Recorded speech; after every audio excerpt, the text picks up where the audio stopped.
ప్రియమైన దేవుని వాళ్ళారా, దేవుడు తన మహాకృప చేత మనలందరినీ కాచి కాపాడి మన బ్రతుకు దినంలో మరొక దినాన్ని ఇచ్చి ఈ సాయంకాల సమయంలో కొన్ని మాటలు ఆయన గూర్చి నేర్చుకోవటానికి దేవుడు మన పట్ల చూపిన మహాకృప కొరకై దేవునికి మొదట కృతజ్ఞతాస్తుతులు తెలియజేస్తూ దేవుని మాటలు వినాలని ఆసక్తితో కూడి వచ్చిన దేవుని పిల్లలైన మీ అందరికీ మన ప్రభువు నామంలో నా వందనాలు తెలియజేస్తున్నాను.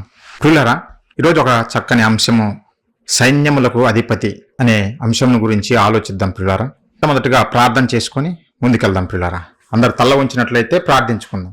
మహాపరిశుద్ధుడా, ప్రేమగల మా కన్న తండ్రి, మీ పరిశుద్ధమైన, ఘనమైన, శ్రేష్టమైన, మహోన్నతమైన మీ నామానికి వందనాలు, స్తోత్రాలు తండ్రి. గడిచిన కాలమంతా నాయన మీ చల్లని రెక్కల నీడలు మమ్మల్ని అందరినీ కాచి కాపాడి తండ్రి, మా బ్రతుకు దినాల్లో మరొక దినాన్నిచ్చి ఈ సాయంకాల సమయంలో బుడిచర్ల గ్రామంలో తండ్రి మీ పాద సన్నిధిని చేరి మీ మాటలు నేర్చుకోవటానికి మా పట్ల మీరు చూపిన మహా కృప కొరకై కృతజ్ఞతాస్తుతులు తెలియజేస్తున్నాం తండ్రి. దేవా, జీవం గల మీ మాటలు తండ్రి ఎంతో ఉన్నతమైనవి.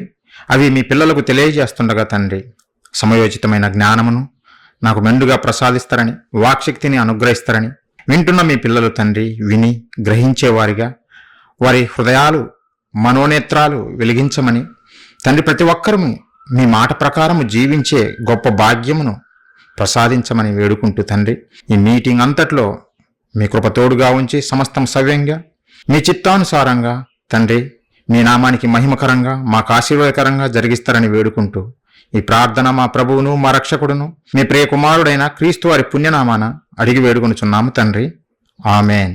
ప్రియులారా, బుడిచర్ల గ్రామంలో కొంతకాలం నుంచి దేవుడు ఉన్నాడా లేడా అనే విషయాలు తెలియజేశాం. ప్రియులారా, సమాజంలో ఈరోజు ఎంతోమంది దేవుడు లేడు, మేము అభివృద్ధి చెందుతున్నాము, ఈరోజు కాలినడక నుంచి రాకెట్ యుగంకి మనం వెళ్తున్నాము, ఇంకా దేవుడు ఏంటి, దేవుడి పని అయిపోయింది అని బీరాలు పలుకుతున్నటువంటి సమాజంలో మనం బ్రతుకుతున్నాము.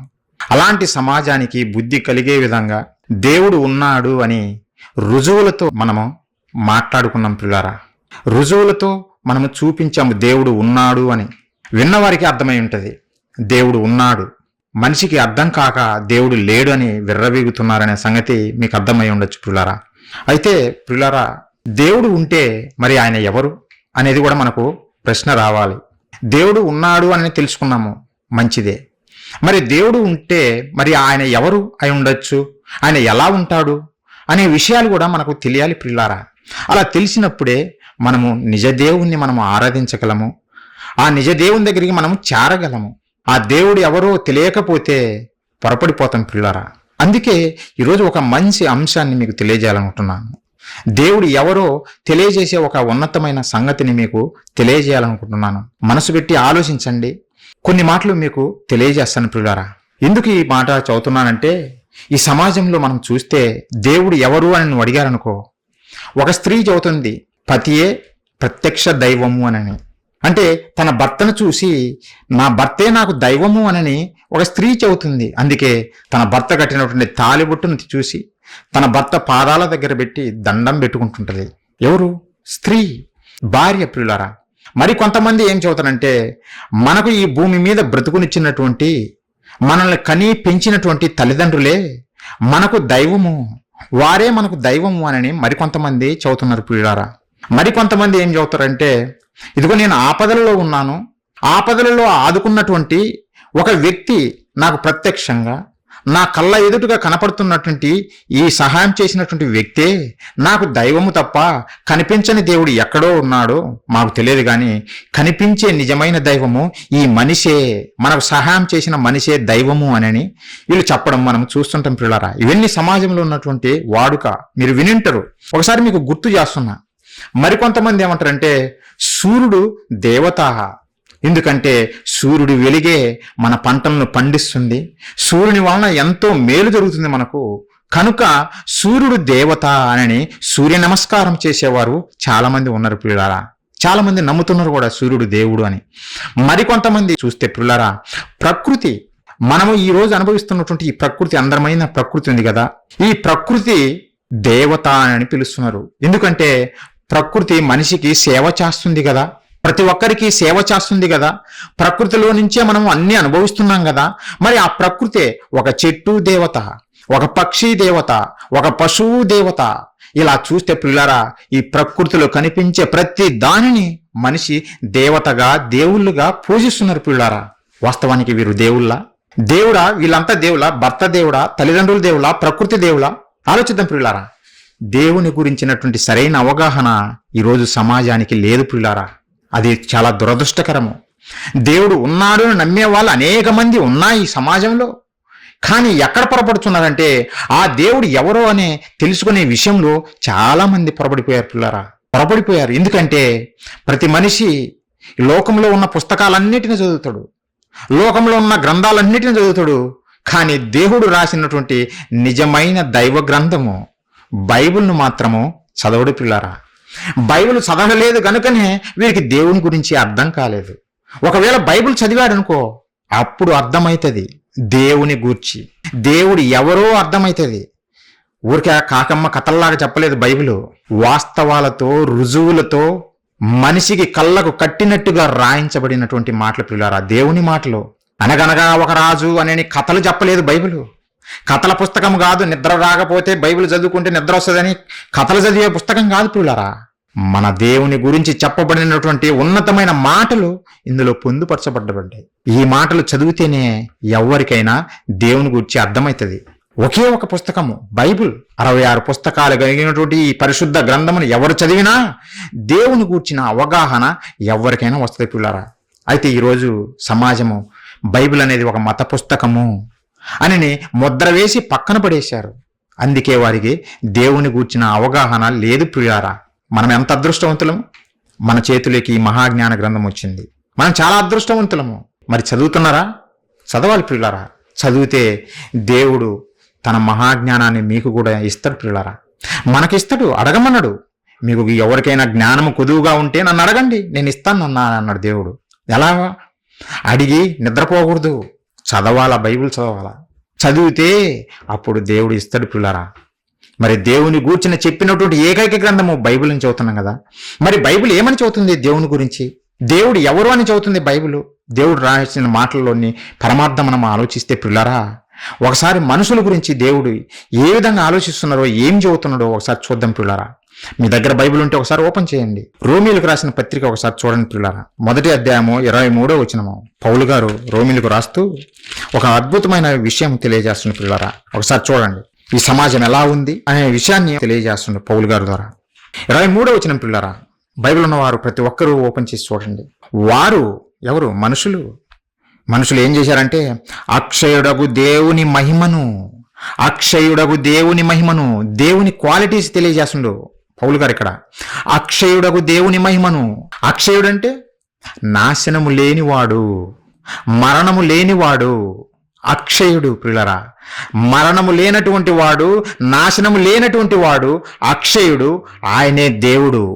ఆ దేవుణ్ణి ఏం చేస్తున్నారంటే అక్షయుడగు దేవుని మహిమను క్షయమగు మనుష్యుల యొక్కయు, క్షయమంటే నాశనమయ్యాయి, మరణమయ్యాయి పిల్లరా.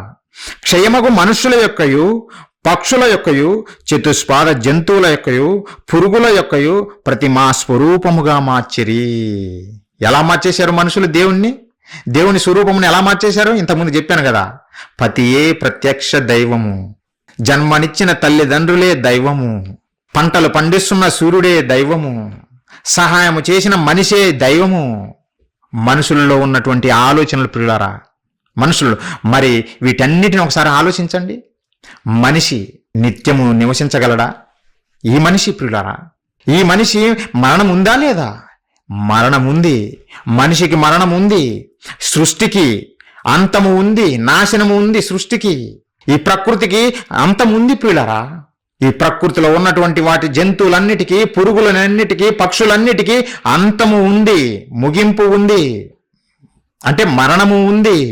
మరణము లేనటువంటి దేవుని, ఆయన మహిమా స్వరూపమును మరణమయ్యేటువంటి ఈ మనుషుల రూపంలోకి, అలాగే పక్షుల రూపంలోకి, జంతువుల రూపంలోకి, ఈ ప్రకృతి రూపంలోకి పోల్చి పూజిస్తున్నారు అని పౌలు గారి ద్వారా దేవుడు తెలియజేస్తున్న పిల్లారా.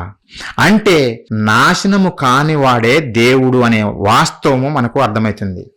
మరణము లేనటువంటి వాడే దేవుడు అనే సంగతి మనకు ఈ మాట ద్వారా చాలా క్లియర్గా అర్థమవుతుంది పిల్లరా. మరణము లేనటువంటి వాడు, నాశనము లేనటువంటి వాడు దేవుడు. నాశనమయ్యేవి దేవుళ్ళు కానే కాదు అనే సంగతి మీ హృదయాల్లో పెట్టుకోవాలి పిల్లరా. మీరు నమ్మాలి. మరి నాశనము లేనటువంటి దేవుడు ఎవరు? మరి ఆ దేవుడు ఎవరు అని మనం అడిగితే పిల్లరా, దేవుడు బైబిల్లోనే రాయించాడు. ఏమని రాయించాడంటే, తన భక్తులకు వివిధ రకాల పేర్లతో పిలువబడుతూ పరిచయం చేసుకున్నాడు. తన భక్తులతో తనను తాను పరిచయం చేసుకున్నాడు దేవుడు. నేను ఎవరిని, దేవుడు ఎవరో అని మీరు పొరపడతారేమోనని దేవుడు ఒకరోజు మోషే గారు వచ్చి, దేవా, నన్ను ఇశ్రాయేలు ప్రజల దగ్గరికి వెళ్ళమన్నారు, వారిని విడిపించమని చెప్పారు, బాగానే ఉంది, వారు నమ్మరు ప్రభువా. వారు ఏమడుగుతారంటే, నిన్ను పంపించిన దేవుడు ఎవరు అని అడుగుతారు ప్రభువా. మరి నేనేం చెప్పాలి, నీ పేరు ఏమని చెప్పాలి ప్రభువా అంటే, అప్పుడు దేవుడు అన్నాడు, ఏమన్నాడంటే, నేను ఉన్నవాడను మోసే, ఉన్నవాడు పంపాడని చెప్పు మోసే అని మోసేకి చెప్పి పంపిస్తాడు పిల్లరా. దేవుడు తన గూర్చి పరిచయం చేసుకుంటుండు. దేవుడు ఎవరు అంటున్నాం కదా, దేవుడు ఎవరు అని అడిగినప్పుడు దేవుడు తన గూర్చి ఏం చెప్పుకుంటున్నాడంటే, నేను ఉన్నవాడను, ఆయన పేరు పిల్లరా, నేను ఉన్నవాడను అంటుండు. మరొక సందర్భంలో ఏమంటాడో తెలిసిన, నేను సర్వశక్తిమంతుడను అంటాడు. నేను సర్వశక్తివంతుడైనటువంటి దేవుడును, నేను సర్వసృష్టికర్తను, నేను పరిశుద్ధుడను, నేను నీతిమంతుడను, నేను రక్షకుడును. ప్రియులారా, నేనే ఆల్ఫాయు, నేనే ఒమేగాను, అలాగే సైన్యములకు అధిపతియగు యెహోవాను నేనే అని తనను గూర్చి బైబిల్లో పరిచయం చేసుకున్నట్టు మనం చూస్తాం పిల్లరా. మీరు చూడండి, బైబిల్ చదువుతున్నప్పుడు మీకు ఈ పదాలన్నీ గుర్తుకొస్తుంటాయి. నేను సైన్యములకు అధిపతియగు యెహోవా, దాదాపుగా 200కు పైగా రాయబడింది బైబిల్లో ఆ మాట పిల్లరా. సైన్యములకు అధిపతియగు యెహోవా, సృష్టికర్తను నేనే, పరిశుద్ధుడను, నీతిమంతుడను, ఉన్నవాడను యెహోవా. ఇవన్నీ దేవునికి పెట్టబడిన పేర్లు. దేవుడు ఒకడే కదా, ఇన్ని పేర్లు దేవునికి ఎందుకు అని మీకు డౌట్ రావచ్చు పిల్లరా. ఒక దేవునికి ఇన్ని పేర్లు ఎందుకు, మరి ఇంతమంది దేవుళ్ళు ఉన్నారా లేదంటే అని మీరు పొరపడిపోతారేమో పిల్లరా. మనం పొరపడకూడదు. దేవునికి ఇన్ని పేర్లు ఎందుకున్నాయో తెలుసా? ప్రతి పేరు ఆయన గుణమును తెలియజేసేది పిల్లరా. ప్రతి పేరు, ఆయన పేరు ఏది తీసుకో, ఆ పేరు ద్వారా ఆయన యొక్క గుణాన్ని, ఆయన యొక్క లక్షణాన్ని, ఆయన యొక్క క్యారెక్టర్ను తెలియజేస్తుంది పిల్లరా. అంతే తప్ప ఇంతమంది దేవుళ్ళు ఉన్నారు అని బైబిల్లో అని మీరు పొరపడకూడదు పిల్లరా. ఆయన యొక్క లక్షణాన్ని తెలియజేసేవి ఆయన పేర్లు.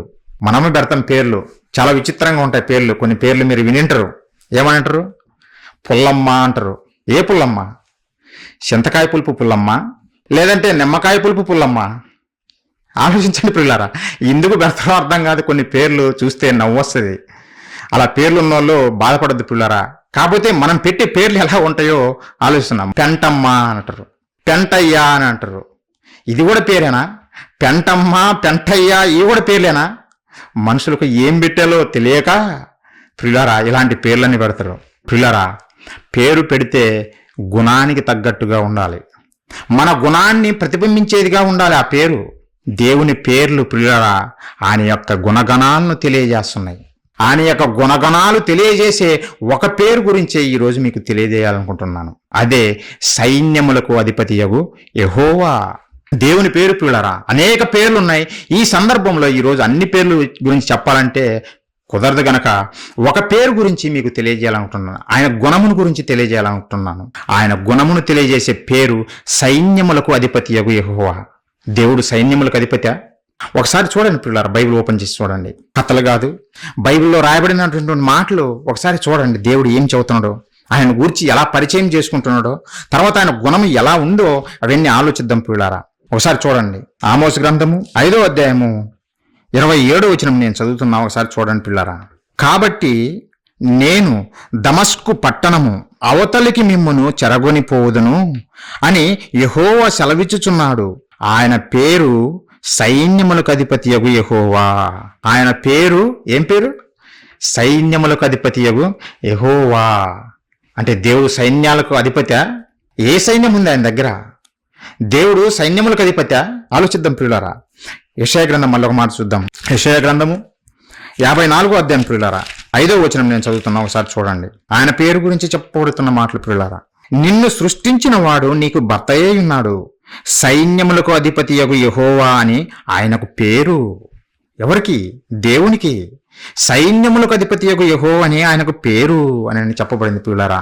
మరి ఇంతకీ దేవుడు సైన్యములకు అధిపతి, ఆయనకు సైన్యము ఉందా అని ఆలోచిస్తే ప్రియులారా, ఉంది. దేవునికి సైన్యం అంటూ ఉంది.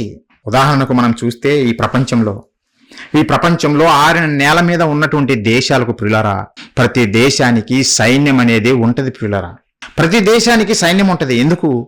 ఎందుకు సైన్యం ఉంటదంటే, శత్రు దేశాలు వచ్చి తమ దేశం మీద దాడి చేసినప్పుడు వారిని ఎదుర్కొని తమ దేశాన్ని కాపాడుకోవటం కొరకు ప్రియులారా సైన్యాన్ని వాళ్ళు ఏర్పాటు చేసుకుంటారు.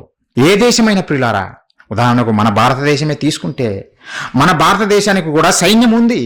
మన భారతదేశ సైన్యాన్ని ఏమంటారు? భారత రక్షణ దళాలు అని అంటారు. ఇండియన్ ఆర్మ్డ్ ఫోర్సెస్ అంటారు పిల్లరా. భారత రక్షణ దళాలు ఎన్ని రకాలుగా విభజించారంటే, ఈ రక్షణ దళాలను, మన భారతదేశానికి ఉన్నటువంటి ఈ రక్షణ దళాలను 3 రకాలుగా విభజించారు పిల్లరా. అందుకే త్రివిధ దళాలు అంటారు. త్రివిధ దళాలు. సైన్యముల గురించి చెబుతున్నాం ఎందుకంటే మీకు అర్థం కావాలి. దేవుని సైన్యం గురించి మీకు అర్థం కావాలంటే భూమి మీద మనుషులకు ఉన్నటువంటి ఈ సైన్యం గురించి ఒకసారి మీకు తెలియజేస్తే మీకు అర్థమవుతుంది పిల్లరా. మన భారతదేశానికి త్రివిధ దళాలు ఉన్నాయి. భారత రక్షణ దళాలు అని అంటారు పిల్లరా. ఒకటి ఆర్మీ అంటారు.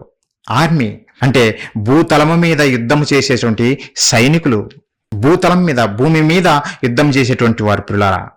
అలాగే నేవీ అంటే సముద్ర జలాల మీద ఉండి మన చుట్టూ ఉన్నటువంటి సముద్రాన్ని కాపాడుతూ, ఎవరైనా శత్రువులు మన దేశంలో ప్రవేశించకుండా శత్రువులను వేటాడి వారిని చంపుతూ మన దేశాన్ని కాపాడుతున్నటువంటి వారు నేవీ అంటారు.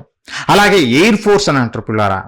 అంటే వారు గగనతలంలో, ఈ ఆకాశంలో యుద్ధ విమానాలు ఎగురుతూ శత్రు దేశాన్ని మట్టు కరిపించడం కొరకు వాడుతుంటారు, పనిచేస్తుంటారు పిల్లారా.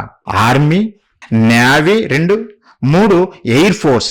ఈ 3 త్రివిధ దళాలు పనిచేస్తూ ఉంటాయి దేశాన్ని కాపాడడం కొరకు. దేశాన్ని కాపాడడం కొరకు ఈ సైన్య బలము పనిచేస్తూ ఉంటుంది పిల్లరా. అయితే ఈ సైన్యానికి అంతటికి, ఈ త్రివిధ దళాలన్నిటికీ చీఫ్ కమాండర్ ఉంటారు, సుప్రీం కమాండర్. ఆయన ఎవరు అంటే మన భారతదేశంలో రాష్ట్రపతి ఈ త్రివిధ దళాలకు అధ్యక్షుడిగా ఉంటాడు పిల్లరా. వీరందరూ కలిసి కేంద్ర ప్రభుత్వంలో ఉన్నటువంటి రక్షణ శాఖ ద్వారా పనిచేస్తూ ఉంటారు పిల్లరా. తద్వారా దేశాన్ని కాపాడుతూ ఉంటారు. ఇది మన ఇండియన్ ఆర్మీ గురించి చదువుతున్నటువంటి మాటలు పిల్లరా. మనకున్నటువంటి సైనిక బలం గురించి చదువుతున్న మాటలు. ఈ ప్రపంచంలో మనం చూస్తే అమెరికా సైన్య బలం చాలా గొప్పది, చాలా శక్తివంతమైనది అని మనుషులందరూ చెప్పుకుంటారు కదా. అందరూ చెప్పుకుంటున్నారు కదా, సైనిక బలము చాలా గొప్పది వారిది, వారితో యుద్ధం చేయాలంటే చాలా కష్టము అని చెప్పుకుంటుంటారు కదా పిల్లరా. వారికి ఎంతమంది ఉన్నారంటే, వారి యొక్క సైనిక బలాలని యునైటెడ్ స్టేట్ ఆర్మ్డ్ ఫోర్సెస్ అన్నట్టు వాటిను, లేదంటే అమెరికా రక్షణ దళాలు 6 విభాగాలుగా విభజించారు పిల్లరా. అవేంటి అంటే, మనలాగానే ఆర్మీ ఉంటుంది, అలాగే నేవీ ఉంటుంది, సముద్రంలో ఉండేవారు, ఎయిర్ ఫోర్స్ ఉంటుంది, ఆకాశ గగనతలంలో ఉండి ఫైట్ చేసేవారు. అలాగే పిల్లరా మెరైన్ కార్ప్స్ అంటారు. మెరైన్ కార్ప్స్ వాళ్ళు సముద్రంలో నుండి భూమి మీద ఉన్నటువంటి శత్రువులను మట్టు కరిపించడానికి పనిచేస్తుంటారు పిల్లరా. మళ్ళీ కోస్ట్ గార్డ్స్ ఉంటారు, అంటే కోస్టల్ ఏరియా, తీర ప్రాంతాలను సంరక్షించడానికి వారు ఉంటారు పిల్లరా. ఇంకొక విభాగం ఏమిటంటే స్పేస్ ఫోర్స్, అంటే ఈ ఆకాశంలో, ఈ అంతరిక్షంలో ఫైట్ చేయటం కొరకు, కాపాడుకోవడం కొరకు తమ దేశాన్ని పనిచేస్తూ ఉంటారు పిల్లరా. 6 విభాగాలుగా వీరి యొక్క సైనిక దళాలను విభజించారు పిల్లరా. ఈ 6 విభాగాలకు అధ్యక్షుడు సుప్రీం కమాండర్, సర్వ సైన్యాధ్యక్షుడు ఎవరుంటారంటే ప్రెసిడెంట్. ఇక్కడ కూడా ప్రెసిడెంట్ ఉంటారు పిల్లరా. ఎందుకు ఈ మాటలు చెబుతున్నానంటే, భూమి మీద ఉన్నటువంటి ప్రతి దేశానికి సైనిక బలం ఉంటుంది. ఆ సైన్యానికి అధ్యక్షుడు ఉంటాడు, సుప్రీం కమాండర్, లేదంటే సర్వ సైన్యాధ్యక్షుడు ఉంటాడు. ఆ సర్వ సైన్యాధ్యక్షుడి పర్యవేక్షణలోనే ఈ సైన్యము పనిచేస్తుంది, శత్రు దేశం మీద దాడి చేస్తుంది, తమ దేశాన్ని కాపాడుకుంటుంది పిల్లారా. మరి దేవుని గురించి చెప్పబడుతూ సైన్యములకు అధిపతియగు యెహోవా అని చెప్పబడింది కదా. సైన్యములకు అధిపతియగు యెహోవా, దేవునికి సైన్యం ఉందా? దేవుని సైన్యము లేదంటే అమెరికా సైన్యము లాంటిదా? అమెరికా గొప్ప సైన్యము లేదంటే శక్తివంతమైనది అని చెప్పుకుంటున్నాం కదా, అలాంటి సైన్యమా దేవునిది? ప్రియులారా, ఈ 6 నేల మీద ఉన్నటువంటి దేశాలన్నిటి సైన్యాలు కలిపినా దేవుని సైన్యానికి ఏ మాత్రం సాటి రావు. దేవుని సైన్యము ముందు ఏ మాత్రం పనికిరావు ప్రియులారా. అంత గొప్ప మహాసైన్యము దేవుని దగ్గర ఉంది ప్రియులారా. ఉందా దేవుని దగ్గర సైన్యం ఉందా? ఉదాహరణకు మనకు ఈ భూమి మీద ఉన్నటువంటి సైన్యము ఎంత పవర్ఫుల్గా పనిచేస్తుందో అర్థం చేయించడం కోసం ఒక ఉదాహరణ చెబుతా ప్రియులారా. అమెరికా సైన్యము చాలా గొప్పది, శక్తివంతమైనది అని చెప్పుకుంటున్నారు కదా. ఎంత శక్తివంతమైనదని ఎందుకు వాళ్ళు చెబుతున్నారంటే, ఒసామా బిన్ లాడెన్ ఒక ఉగ్రవాది ప్రియులారా. అమెరికాలో న్యూయార్క్ పట్టణంలో ఉన్నటువంటి ట్విన్ టవర్స్ను పేల్చి పడేశాడు. 2 విమానాలను పంపించి ఆ ట్విన్ టవర్స్ను పేల్చి పడేశాడు. అనేక మంది ప్రాణాలను బలిగొన్నాడు పిల్లారా. ఒక ఉగ్రవాది పేల్చి పడేసి ఎక్కడికో వెళ్ళేసి ఎవ్వరికి తెలియకుండా ఒక సీక్రెట్ ప్లేస్లో దాక్కున్నాడు పిల్లారా. ప్రపంచ ప్రజలకు తెలియదు ఒసామా బిన్ లాడెన్ ఎక్కడ ఉన్నాడో, ప్రపంచ ప్రజలకు తెలియదు. అయితే అమెరికా ఏం చేసిందో తెలిసిన సీక్రెట్ ఆపరేషన్ చేసింది. ఎవ్వరికి తెలియకుండా పాకిస్తాన్లో నివాసం చేస్తున్నాడని పసిగట్టేసి ఒసామా బిన్ లాడెన్ను నైట్కు లేపేశారు పిల్లరా. చంపి పడేసి సముద్రంలో కలిపేశారు. అమెరికా తన సైన్య బలంతో బిన్ లాడెన్ అలాంటి పెద్ద ఉగ్రవాదిని చంపి, ప్రియులరా మేము బిన్ లాడెన్ చంపేశామని చెప్పేంత వరకు ప్రపంచానికి తెలియదు, ఎవ్వరికీ తెలియదు. చంపేసిందా? చంపేసింది.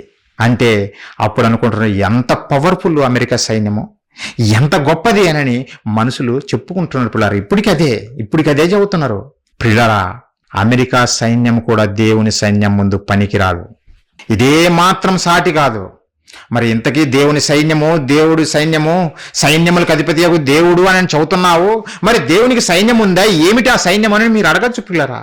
మీ దగ్గర బైబిల్ ఉంటే చూడండి ఒకసారి. దేవుని సైన్యము ఎలాంటిదో ఒకసారి చూడండి పిల్లరా.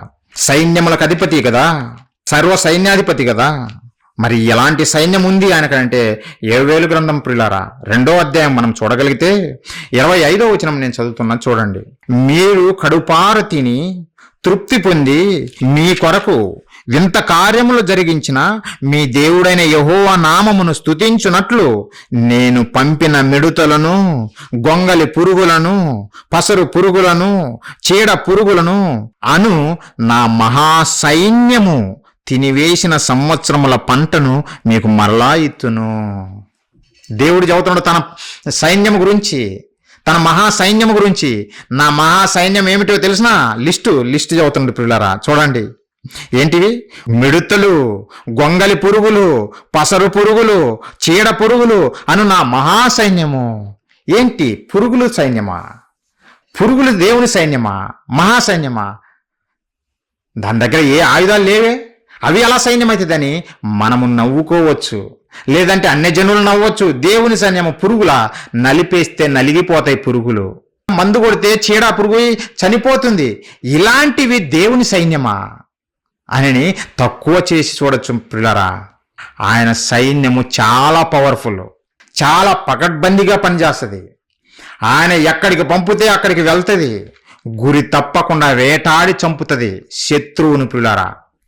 దేవునికి ఎవరైనా సరే శత్రువుగా మారితే వారిని వేటాడి వెంటాడి చంపి పడేసంత మహాసైన్యము దేవుని సైన్యము. ఏవి? పురుగులు పిల్లరా, పసరు పురుగులు, మిడతలు.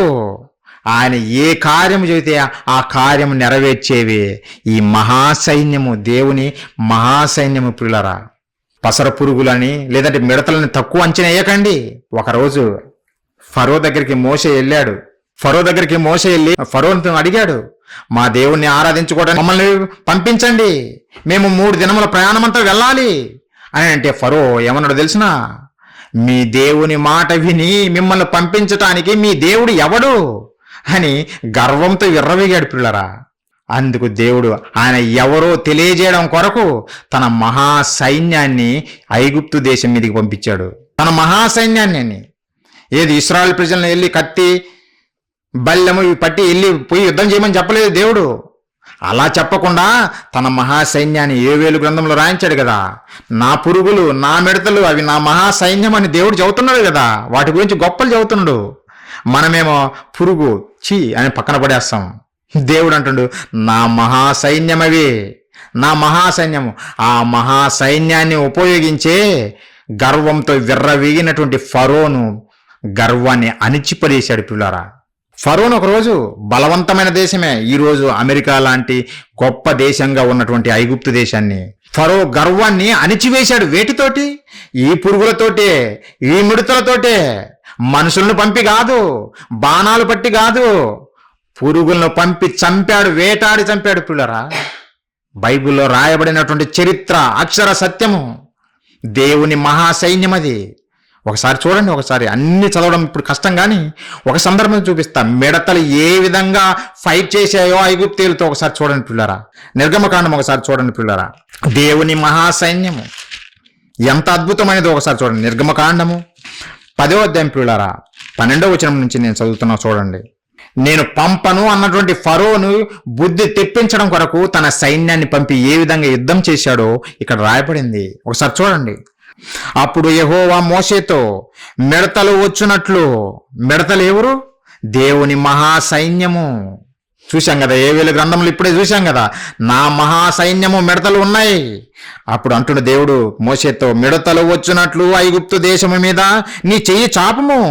అవి ఐగుప్తు దేశం మీదికి వచ్చి ఈ దేశపు పైరులన్నిటినీ, అనగా వడగన్లు పాడు చేయని వాటినన్నిటినీ తినివేయునని చెప్పెను. మోషే ఐగుప్తు దేశం మీద తన కర్రను చాపగా యెహోవా ఆ పగలంతయు ఆ రాత్రి అంతయు ఆ దేశం మీద తూర్పు గాలిని విసరజేసెను. ఉదయమందు ఆ తూర్పు గాలికి మిడతలు వచ్చెను, ఐగుప్తు దేశాన్ని కప్పిపడేసాయి. మిడతలు పిల్లరా, ఆ మిడతలు ఐగుప్తు దేశం అంతటి మీదికి వచ్చి ఐగుప్తు సమస్త ప్రాంతములలో నిలిచెను. అవి మిక్కిలి బాధకరమైనవి. అంతకు మునుపు అట్టి మిడతలు ఎప్పుడు ఉండలేదు, తర్వాత అట్టివి ఉండబో. అవి నేలంతయు కప్పెను, ఆ దేశమున చీకటి కమ్మెను. ఆ దేశపు కూరగాయలన్నిటినీ, ఆ వడగన్లు పాడు చేయని వృక్ష ఫలములన్నిటినీ అవి తినివేశెను. ఐగుప్తు దేశమంతటా చెట్లే గాని పొలముల కూరయే గాని పచ్చని దేదియు మిగిలి ఉండలేదు. మొత్తాన్ని దేశాన్నంతా సర్వనాశనం చేసే పిల్లరా. ఒక మిడత ఉన్నప్పుడు పో అని చంపిపడేస్తావు నువ్వు, బాగానే ఉంది. ఆయన మహాసైన్యము మిడతల గుంపును రప్పించాడు, దేశాన్ని కప్పిపడేశాడు. ఆ మిడతలన్నిటిని, వారి పొలాలన్నిటిని సర్వనాశనం చేసే పిల్లరా. దేవుని సైన్యం ఇలా ఉంటది. దేవునితో ఎవడు పెట్టుకున్నా ఇలా ఉంటది. రుచి చూపించాడు ఆ రోజు ఫరోకు పిల్లరా. ఈరోజు విర్రవీగుతున్నారు. దేవుడెవడు? బైబిల్ మాకు చెప్పొద్దు, మత పుస్తకము క్రీస్తు మాకు చెప్పొద్దు, మీ వాళ్ళకి చెప్పుకోపో. ప్రియులరా, దేవుని సైన్యం చూడండి. రుచి చూడాలనుకుంటున్నావా? దేవుని సైన్యం దెబ్బ చూడాలనుకుంటున్నారా? అంటే మాట్లాడండి, ఏ మాట్లాడినా మాట్లాడండి. ప్రియులరా, ఎవరితో పెట్టుకున్నా దేవునితో పెట్టుకోవద్దు. అది ఎవడైనా, అది ఎంతటి వాడైనా సరే, ఈ ప్రపంచంలో ఎవరితోనైనా పెట్టుకో, బ్రతికి బట్టబడతావు. దేవునితో పెట్టుకోవద్దు. దేవునితో పెట్టుకుంటే నీ తోలు తీస్తాడు. అది ఎవరినైనా, అమెరికా ప్రెసిడెంట్నైనా. ఫరో విర్రవీగాడు. నా ఇనుప రథాలు చూడు, నా గుర్రాలు చూడు, నన్ను మించిన వాడెవడు అని విర్రవీగాడు ఫరో ఆ రోజు పిల్లారా. విర్రవీగాడు. దేవుడు తన మహాసైన్యాన్ని పంపించి సర్వనాశనం చేసే పిల్లారా. ఆ పంట పొలాలన్నిటినీ మిడతలు తినిపడేశాయి. తినటానికి ఏమీ లేదు ఐగుప్తులకి పిల్లారా. తినటానికి ఇంకేమి లేదు. పంటలన్నీ నాశనం చేసాయా? నాశనం చేశాయి. అలాంటి తెగుళ్ళు ఎన్నో రప్పించాడు ఆ రోజు ఐగుప్తు దేశం మీదకి. తన ప్రజలను విడిపించాడు పిల్లారా. మిడతలే కాదు, పురుగులే కాదు, దేవుడు చేసిన ప్రతి సృష్టి దేవుని సైన్యంలో ఒక భాగము. దేవుని సైన్యంలో ఒక భాగము. ఒక పురుగులు, మిడతలే కాదు, ఆయన ప్రకృతి మనకు ఉపయోగపడాలని చేశాడు. మనకు ఉపయోగపడుతున్నాయి. ఒకవేళ నువ్వు దేవుని మీద తిరుగుబాటు చేస్తే ఆ ప్రకృతే నిన్ను మట్టు కరిపిస్తుందనే సంగతి మనిషి తెలుసుకోవాలి. ఏ ప్రకృతి అయితే నీకు సేవ చేస్తుందో ఆ ప్రకృతే దేవుని మాటను వినకపోతే నిన్ను మట్టు కరిపిస్తుందనే సంగతి ప్రతి మనిషి తెలుసుకోవాలి. దేవునికి దగ్గర గజగజ వణుకుతూ ఆయన పాదాల దగ్గరికి చేరాలి. ఎవడైనా విర్రవీగకూడదు. నాకు జాబ్ ఉంది, లేదంటే నేను ప్రెసిడెంట్ను అని ఎవ్వరిమీ విర్రవీగకూడదు పిల్లారా. దేవుని యందు భయభక్తులు కలిగి ఆయన పాదాల చెంత చేరితే ఆయన క్షమించి వదిలిపెడతాడు మనల్ని. కనికరం కలిగిన వాడు కనుక, కరుణామయుడు కనుక. అలా కాకుండా విర్రవీగితే సైన్యములకు అధిపతి యెహోవాను నువ్వు చూస్తావు. ఈరోజు చాలామంది మనోళ్ళు ఎక్కువగా ప్రేమామయుడు, కరుణామయుడు, ఇవే పాటలు పాడతారు, ఇవే మెసేజ్లు ఉంటాయి. కాయనుకు ఒకవైపే చూపిస్తారు దేవుణ్ణి, కాయనుకు రెండో వైపు ఎప్పుడు చూపించలేదు దేవుని ప్రియులరా. కాయనుకు రెండో వైపు చూస్తే దేవుని ఉగ్రతను నువ్వు చూస్తావు. అదే ఆయన సైన్యము, మహాసైన్యము దిగుతుంది నిన్ను మట్టు కరిపించడం కొరకు ప్రియులరా. ఒకరోజు దించాడు ప్రియులరా, మానవాళికి అర్థం కాలేదు. ఏంటి దించాడో తెలిసిన? 2019 సంవత్సరము COVID-19 ప్రపంచాన్నంతా అతలాకుతలం చేసి పడేశాడు. చాలామంది దేవుడు పంపించిన ఉగ్రత అంటే క్రైస్తవులను చూసి నవ్వుతున్నారు. ఆగురానికి పిచ్చి పట్టిందా? కరోనా వైరస్ వచ్చింది చైనా వాళ్ళ నుంచిరా, చైనా వాళ్ళ నుంచి వస్తే నువ్వేంది దేవుడు పంపించడాన్ని నువ్వు చదువుతావు అని వీళ్ళు మనకు కథలు చదువుతున్నారు. మన వాళ్ళు వాక్యం సరిగా తెలియదు కనుకనే సరిగా రిప్లై చేయలేకపోయారు పిల్లరా. ఆ కరోనా రప్పించింది దేవుడు అని చెప్పడానికి రుజువులు ఉన్నాయా? బైబిల్లో ఉన్నాయి పిల్లరా. ఒకసారి ఆ మాట చూస్తారా? ఆయనే కరోనాను పంపించినాడని చెప్పడానికి రుజువులు ఏమైనా ఉంటాయో చూపిమంటారా? ఒకసారి చూడండి. యెహెజ్కేలు గ్రంథం పిల్లరా. బైబిల్ మహాజ్ఞాన గ్రంథము, ఎలాంటి ప్రశ్నకైనా సమాధానం చెప్పే మహాజ్ఞాన గ్రంథము పిల్లారా. యెహెజ్కేలు గ్రంథం 21వ అధ్యాయం పిల్లారా. దేవుడు చదువుతున్నాడు, నీవు దేవుని దగ్గర అణిగి మణిగి బ్రతికినంత కాలము నువ్వు సేఫ్. దేవుడు నిన్ను విడిచిపెడతాడు, నిన్ను ప్రేమిస్తాడు. ఆయన మీద కాలు దువ్వినవా, ఆయన మీదకి తిరుగుబాటు చేసినవా, ఆయన మహాసైన్యాన్ని దించుతాడు. నీవు పోరాడలేవు దానితోటి, ఆ సైన్యంతో నువ్వు పోరాడలేవు. ఒకసారి చూడండి ఆ మాట ప్రియులారా. యెహెజ్కేలు గ్రంథము 21వ అధ్యాయము 31వ వచనం ప్రియులారా. 31వ వచనము, అచ్చటనే నా రౌద్రమును నీ మీద కుమ్మరించేదను. దేవుడు చదువుతుండు, నా రౌద్రాన్ని, నా కోపాన్ని అంతా నీ మీద కుమ్మరిస్తానట్లుండు. నా ఉగ్రతాగ్నిని నీ మీద రగులబెట్టజేసేదను. నాశనము చేయుట యందు నేర్పరులైన క్రూరులకు నిన్ను అప్పగించెదను. దేవుడు చదువుతున్న మాటలు ఏమంటున్నాడు అంటే, నాశనము చేయుట యందు నేర్పరులు వీళ్ళు. నాశనము చేయడంలో నేర్పరులా? అవును, నేర్పరులు. నరహత్య చేసే వాళ్ళని చూడండి, పక్క ప్లాన్ తోటి రిక్కి వేసి చంపుతుంటారు పిల్లారా. మనం న్యూస్లలో చూస్తుంటాం. అంటే ఎవరు వీళ్ళు? నేర్పరులు. ఎందులో? నాశనము చేయడంలో నేర్పరులు. ఈ భూమి మీద మనుషులు నేర్చుకున్నటువంటి విద్యలు పిల్లారా. అలానే చైనా నుంచి వచ్చింది వైరస్, అందరినీ నాశనం చేస్తుంది అని మీరు చెబుతున్నారే, వారికి అప్పగిచ్చాను ఈ ప్రపంచాన్ని. ఎందుకో తెలుసునా? ఈ ప్రపంచము నా మాట వినకుండా నా మీదనే తిరుగుబాటు చేస్తుంది కనుక వీరందరినీ నా వైపుకు తిప్పాలంటే, వీరిని భయపెట్టాలంటే నా మహాసైన్యాన్ని దించాలి, నేను వాడుకుంటాను ఈ క్రూరులను అని దేవుడు చెప్పి చైనా వారితోటి ఆ వైరస్ని దింపాడు. అంటే వారికి చెప్పినాడని నేను చెప్పడం లేదు. ఆ క్రూరమైన ఆలోచనలకు మనుషులను అప్పగిచ్చేస్తాడు. మనము ఆయన మాట వినటం లేదు గనక అందరం మేము వింటున్నామో, మేము చర్చికి వెళ్తున్నామని మనం అనుకుంటాం ప్రియులారా. లేదు లేదు, ఆయన మాట వినడం వేరు, చర్చికి వెళ్ళడము ఆయన మాట వినడం కాదు ప్రియులారా. బైబిల్లో రాయబడిన మాట ప్రకారము జీవించటము, దేవుణ్ణి ప్రేమించటము, ఆయనను ఆరాధించటము. కరోనా సమయంలో ప్రియులారా ఎంతమంది లేచిపోయారు చూడండి.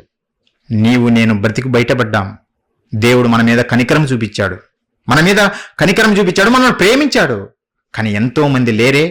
స్నేహితులను పోగొట్టుకున్నాం, బంధువులను పోగొట్టుకున్నాము, ఎంతో మంది పోగొట్టుకున్నదే ఈ సమాజం. దేవుని ఉగ్రత అలా ఉంటది పిల్లరా.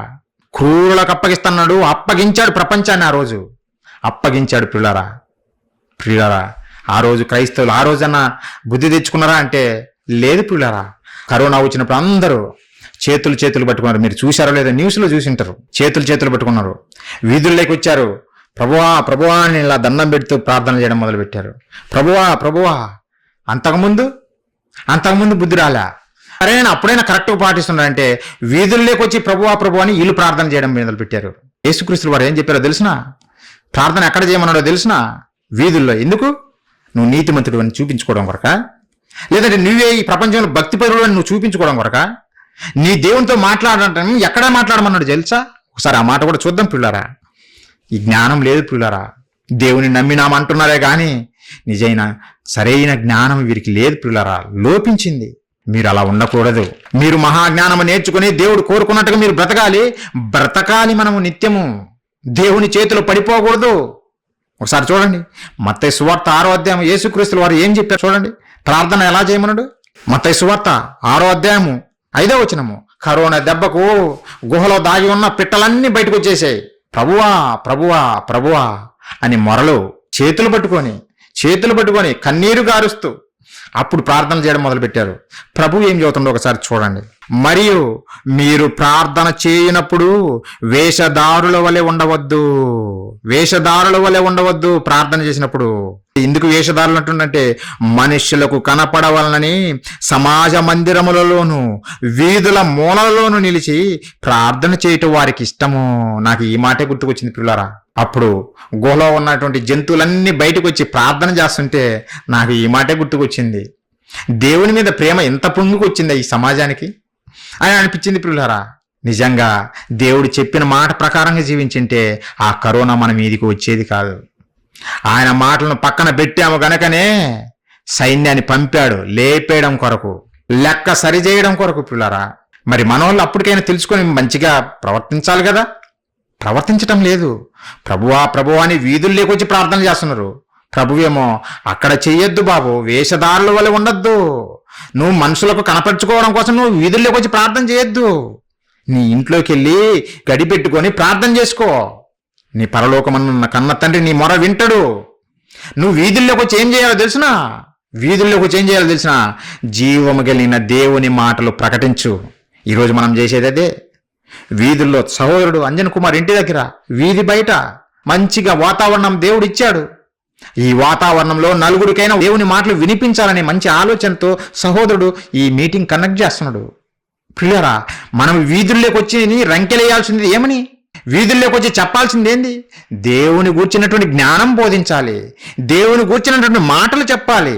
అవి దేవుని ప్రజలకు, లేదంటే వినని వారికి విని తెలుసుకొని దేవుని దగ్గరికి రావడానికి అవకాశం ఉంటుంది. పిల్లరా, నీవు దేవునితో మాట్లాడేది పబ్లిక్లోకి వచ్చి ఏం మాట్లాడతావు అంటే నేను నీతిమంతుడని కనపరచుకోవడం కొరక? దేవుడు లక్ష్య పెట్టడు ఇలాంటి ప్రార్థనలు, దేవుడు లక్ష్య పెట్టడు పిల్లరా. అందుకే చూడండి, ఆయన లెక్క ముగించేంత వరకు కరోనా దగ్గల, ఆయన లెక్క ముగించేంత వరకు వీళ్ళంతమంది ప్రార్థనలు చేసినా చివరికి చర్చిలను కూడా మూసిపడేశాడు దేవుడు. ఎందుకురా నా దగ్గరికి వస్తారన్నట్టుగా దేవుడు పిల్లరా మానవ సమాజాన్ని చూసి అసహించుకున్నాడు. అందుకే ఆయన కోపము ఈ మానవాళి మీదకి వచ్చింది పిల్లరా. తెచ్చుకోవాలి, ఇప్పటికైనా మనం బుద్ధి తెచ్చుకోవాలి. దేవుని మహాసైన్యము ముందు ఎవ్వరిమే పనికిరాము, ఏ సైన్యము పనికిరాదు పిల్లరా. ఆ సైన్యము ఈ మానవ నేత్రాలకు కనపడదు. దేవుని సైన్యము ఈ మానవ నేత్రాలకు కనపడదు పిల్లరా, మానవ నేత్రాలకు కనపడదు. ఒక సంఘటన చెబుతా, ఎందుకు కనపడదో, ఎలా కనపడదో. ప్రవక్త అయినటువంటి ఎలీషా గారు మనకు తెలుసు పిల్లరా. ఆయన ఇశ్రాయేలు ప్రజలకు గైడెన్స్ ఇస్తూ వారిని దేవుని మాటలకు చెబుతూ ఒక సన్మార్గంలో, సత్య మార్గంలో నడిపిస్తున్నటువంటి ఒక మంచి ప్రవక్త పిల్లరా, గొప్ప ప్రవక్త. అయితే సిరియా దేశస్థులు ఇశ్రాయేలు దేశం మీద యుద్ధం చేసి వారిని లోపర్చుకోవాలనే ఉద్దేశంతో తమ సైన్యాన్ని వివిధ ప్రదేశాల్లో పెడతారు పిల్లరా. అయితే దేవుని మాటలు ప్రవక్త అయిన ఎలీషా గారికి వచ్చి, బాబు రాజు, అక్కడ సిరియా సైన్యం ఉంది, మీరు అక్కడికి వెళ్ళొద్దు, హతమైపోతారు కనుక మీరు అక్కడికి వెళ్ళొద్దు అని ఒక హెచ్చరిక చేస్తే, అలా ఇశ్రాయేలు రాజులు పిల్లారా తమ సైన్యాన్ని కాపాడుకున్నారు. ఎందుకు? ప్రవక్త ద్వారా దేవుడు పలికిన మాటలు విన్నారు గనుకనే కాపాడుకున్నారు. ఎన్నిసార్లు జరిగినా వాళ్ళు తప్పించుకుంటున్నారు సిరియన్ల చేతిలో. అప్పుడు సిరియా రాజుకు ఒక డౌట్ వచ్చింది, మనలో ఎవడైనా సరే ఒక స్పై, ఒక గూఢచారి ఎవరైనా ఉన్నాడా? ఇశ్రాయేలు ప్రజలకు మన విషయాలన్నీ తెలియజేసేటువంటి ఒక గూఢచారి ఎవరైనా ఉన్నారా అని ఆరాధిస్తే అందులో ఒక సైనికుడు అన్నాడు, రాజా, మనలో ఎవ్వరు గూఢచారులు లేరు, కాకపోతే ఒక విషయం జరుగుతుంది. ఇశ్రాయేలు దేశంలో ఒక గొప్ప ప్రవక్త ఎలీషా గారు ఉన్నారు. ఆయన మనం ఏం జరుగుతుందో, ఈ రాజు కోటలో ఏం జరుగుతుందో ఇశ్రాయేలు ప్రజలకు ముందే తెలియజేస్తున్నాడు, అందుకే వారు తప్పించుకుంటున్నారు రాజా అని అంటే, అప్పుడు ఎలీషా ఎక్కడ ఉన్నాడో చూడండి, వెళ్ళి పట్టుకొచ్చేద్దాం అని సైన్యానికి ఆజ్ఞాపిస్తాడు పిల్లరా. వాళ్ళు ఎంక్వైరీ చేసుకుని వస్తారు, ఫలాని చోట ఉన్నాడు ఎలీషా అంటే గొప్ప సైన్యంతో. ఎవరిని? ప్రవక్త అయిన ఒకరిని పట్టుకొనటానికి తన సిరియా సైన్యం అంతా మోహరింపజేస్తాడు పిల్లరా ఎలీషా గారిని పట్టుకోవడం కొరకు. అప్పుడు ఏం జరిగిందో ఒకసారి చూడండి పిల్లరా. దేవుని సైన్యము మీకు అర్థం కావాలంటే ఈ విషయాలు తెలియజేస్తున్నా. దేవుని సైన్యములకు అధిపతియగు దేవుడు కదా, ఆయన సైన్యం ఎంత ఉన్నతమైనదో మీకు అర్థం కావాలి పిల్లరా. సిరియా సైన్యం అంతా మోహరిస్తుంది. అప్పుడు ఎలీషా గారి దగ్గర ఉన్నటువంటి ఒక పనివాడు ఎలీషా గారి దగ్గరికి వచ్చి మాట్లాడతాడు పిల్లరా. 2వ రాజుల గ్రంథము 6వ అధ్యాయము మనం చూడగలిగితే పిల్లరా, 6వ అధ్యాయం 15వ వచనం నుంచి నేను చదువుతున్నా చూడండి. 15వ వచనం నుంచి, దైవజనుడైన అతని పనివాడు పెందల కడ లేచి బయటకు వచ్చినప్పుడు గుర్రములను రథములను గల సైన్యము పట్టణమును చుట్టుకొని ఉండట కనపడెను. ఆ పనివాడికి ఆ సిరియా సైన్యం అంతా కనపడింది. చాలా పెద్ద సమూహంగా వచ్చారు పిల్లరా, అది కనపడెను. అంతటా అతని పనివాడు, అయ్యో నా ఏలినవాడా, మనం ఏమి చేయదుమని దైవజనుడు తనగా ఆ సైన్యాన్ని చూసేసి భయపడిపోయాడు. ఎవరు? ఎలీషా దగ్గర ఉన్నటువంటి ఒక పనివాడు, దేవుని నమ్మినవాడే కానీ సిరియా సైన్యాన్ని చూసేసరికి భయపడిపోయాడు. అయ్యో ఇంక మనం ఏం చేయదుము అని ఎలీషాతో చెబుతున్నాడు. మరి ఎలీషా అలా అనలేదే, ప్రవక్త అయినటువంటి ఎలీషా గారు అలా అనలేదే. అంటే అప్పుడు ఎలీషా గారు ఏమంటున్నారు చూడండి, 16వ వచనము. అతడు భయపడవద్దు, మన పక్షమున ఉన్నవారు వారికంటే అధికులై ఉన్నారని చెప్పి. నువ్వెందుకు భయపడతావు? మన పక్షాన కూడా ఉన్నారు సైన్యము. మన పక్షాన ఉన్నవారు వారి పక్షాన ఉన్న వారి కంటే అధికులై ఉన్నారని చెప్పి, యెహోవా వీడు చూచున్నట్లు దయచేసి వీని కన్నులను తెరువమని ఎలీషా ప్రార్థన చేయగా. ఎలీషా గారికి చదువుతున్నారు పిల్లరా, ఎలీషా గారికి అర్థమవుతుంది, ఎలీషా గారికి చూస్తున్నాడు దేవుని సైన్యం ఎలా ఉందో. కానీ పక్కన ఉన్నటువంటి మహానుభావుడు పనివాడైనా దేవుని నమ్మినవాడైనా సరే దేవుని సైన్యం కనపడటం లేదు. అందుకే దేవుడిని వేడుకుంటున్నాడు ఎలీషా గారు, ప్రభువా వీడి కళ్ళు ఒకసారి తెరవండి. అంటే వాడి కళ్ళు లేవా? కళ్ళు ఉన్నాయి, మానవ నేత్రాలు ఉన్నాయి. ఈ మానవ నేత్రాలతో దేవుని సైన్యాన్ని చూడలేము ప్రియులారా, చూడలేము. ఎలీషా గారు మనోనేత్రాలతో చూశాడు. మనోనేత్రాలున్నాయి, మన మనస్సుకు ఆత్మకు నేత్రాలున్నాయి. ఆ నేత్రాలతో చూశాడు ఎలీషా గారు దేవుని సైన్యాన్ని. అందుకే ఎలీషా గారు నిమ్మలంగా ఉన్నాడు, ఏ మాత్రం భయపడలేదు. ఎంతో మంది సైన్యం గుమిగూడినా సరే సైలెంట్గా ఉన్నాడు. కానీ పనివాడు మనోనేత్రాలు వెలిగించుకోలేదు గనుకనే భయపడిపోయాడు. ఈరోజు చాలా మంది మన వాళ్ళు కూడా పిల్లరా, ఇంత కష్టపడుతున్నా బోధలు చేసి సత్యం చెబుతున్నాము, వినండి బాబు, తెలుసుకోండి, ఆలోచించండి, వివేచించండి అంటే ఆయన చెప్పేది దేవుని మాటలే, మేము చెప్పేది దేవుని మాటలే. అంటే నదులన్నీ కలిసి సముద్రంలోకి పోయినట్టు ఈ బోధలన్నీ మనల్ని పరలోకానికి తీసుకెళ్తాయి అన్న విధంగా మన సహోదరులు, క్రైస్తవ సహోదరులు ఉన్నారు పిల్లారా. నిజంగా మనిషికి అర్థం కావటం లేదు. దేవుని నమ్మినవాడే ఆ పనివాడు మరి ఎందుకు కనపడలేదు? ఎలీషా గారికి కనపడినటువంటి ఆ సైన్యము పనివాడికి ఎందుకు కనపడలేదు అంటే మనోనేత్రాలు వెలగలేదన్నమాట. చదువుదాం ఆ మాట ప్రియులారా. అతడు భయపడవద్దు, మన పక్షమున ఉన్నవారు వారికంటే అధికులై ఉన్నారని చెప్పి, యెహోవా వీడు చూచున్నట్లు దయచేసి వీని కళ్ళను తెరువమని ఎలీషా ప్రార్థన చేయగా, యెహోవా ఆ పనివాని కళ్ళను తెరవజేసెను. కనుక వాడు ఎలీషా చుట్టూను పర్వతము, అగ్ని, గుర్రముల చేత, రథముల చేతను నిండి ఉండుట చూచెను. అప్పుడు చూశాడు, ఎప్పుడైతే దేవుడు మన నేత్రాలు వెలిగించాడో అప్పుడు ఈ సిరియన్ చుట్టూ దేవుని అగ్ని రథాలు, అగ్ని గుర్రాలు నిలిచి ఉన్నట్టుగా చూశాడు ప్రియులారా. దేవుని మహాసైన్యము ప్రియులారా. ఆయన చేసిన ప్రతిదీ ఆయన సైన్యమే నీకు ఉపయోగపడాలని చేశాడు. ఒకవేళ నువ్వు తిరుగుబాటు చేస్తే ఆ సైన్యముతోటే నీకు ఉపయోగపడేదే నీకు కీడు చేసేదిగా మారిపోతుంది, దేవుని సైన్యముగా మారిపోతుంది. అదే ప్రియులారా, అనేక దూతలు, అగ్ని దూతలు కనపడుతున్నాయంట. ప్రియులారా, మనము మనోనేత్రాలతోనే దేవుని సైన్యాన్ని చూడగలము. మనోనేత్రాలతోటే. మీకు అర్థమయ్యేటట్టు ఇంకో మాట చూపిస్తా. ప్రభువు చెప్పాడు మంచి మాట. ఈరోజు మనం బ్రతికున్నామంటే కారణం ఏందో తెలుసునా? మనం ఈరోజు ఇప్పటికీ బ్రతికున్నామంటే కారణం ఏందో తెలుసునా? మన చుట్టూ దేవుని సైన్యము ఆవరించి ఉంది. మన చుట్టూ దేవుని సైన్యం ఆవరించి ఉంది. ఆయన సైన్యము మనల్ని ఆవరించి ఉంది గనుకనే ప్రతి క్షణము మనము కాపాడబడుతున్నాము. లేదంటే ఒక దోమ కుట్టో మరణము, లేదంటే కరోనా వైరస్ ఎంతో మందిని అటాక్ చేసింది, మరణించారు. మరి నిన్ను అటాక్ చేయలేదు ఎందుకు అంటే నీ చుట్టూ దేవుడు తన దూతలను కాపలు పెట్టాడు, కాపాడుతున్నారు. అది ఎవరికి అర్థమవుతుంది? ఏది నా దగ్గర ఏం లేదే అని ఆ పని వాళ్ళలాగా చెప్పకూడదు. మనోనేత్రాలు వెలిగించుకుంటే నీకు అర్థమవుతుంది దేవుడు తన సైన్యాన్ని పెట్టాడు గనుకనే నేను కాపాడబడ్డాను, నేను జీవించి ఉన్నానని మనకు అర్థమవుతుంది పిల్లరా. అది మనోనేత్రాలు వెలిగిన వాడికే, దేవుని మాటలు అర్థమైన వాడికే మనోనేత్రాలు వెలుగుతాయి. వాడే దేవుని సైన్యాన్ని చూస్తాడు. అదే పిల్లరా, సిరియన్లు సైన్యమే ఈ పనివానికి కనపడింది. ఎలీషా గారికి సిరియన్ల సైన్యమే కాదు, దేవుని సైన్యం కనపడుతుంది. దేవుని సైన్యం కనపడుతుంది పిల్లరా. ఆలోచించండి. అందుకే యేసుక్రీస్తుల వారు ఏమన్నారో తెలిసిన ఒక అద్భుతమైన మాట ఒకసారి చూడండి. అద్భుతమైన మాట. మన అదృష్టవంతులము. లోకాసు వార్త చూడండి పిల్లరా. మంచి మాట యేసుక్రీస్తుల వారు చెప్పారు. లోకాసు వార్త 21వ అధ్యాయము 17-18 వచనాలు. మన చుట్టూ దూతలు కావలిగా ఉన్నారనటానికి రుజువులు యేసుక్రీస్తుల వారు చెబుతున్నారు. ఒకసారి చూడండి. ప్రభువు వారు పలుకుతున్నారు, నా నామము నిమిత్తము మీరు మనుషులందరి చేత ద్వేషింపబడుదురు. నా నామము నిమిత్తము, నన్ను నమ్ముకున్నారు కదా, నా గురించి ప్రకటిస్తున్నారు కదా, పల్లె పల్లెకు వెళ్ళి మనుషులు దూషిస్తారు. మనుషులు మిమ్మల్ని దూషిస్తారు, అవసరమైతే కొడతారు, అవసరమైతే చంపాలని చూస్తారు. అయితే మీరు అందరూ ఒకటి గుర్తుపెట్టుకోవాలి, వాళ్ళు దూషిస్తున్నారని భయపడద్దు, లేదు వారు కొడుతున్నారని భయపడద్దు, లేదంటే వారు చంపుతారని భయపడద్దు. ఎందుకో తెలుసునా 18వ వచనము, కానీ మీ తల వెంట్రుకల్లో ఒకటైనను నశించదు.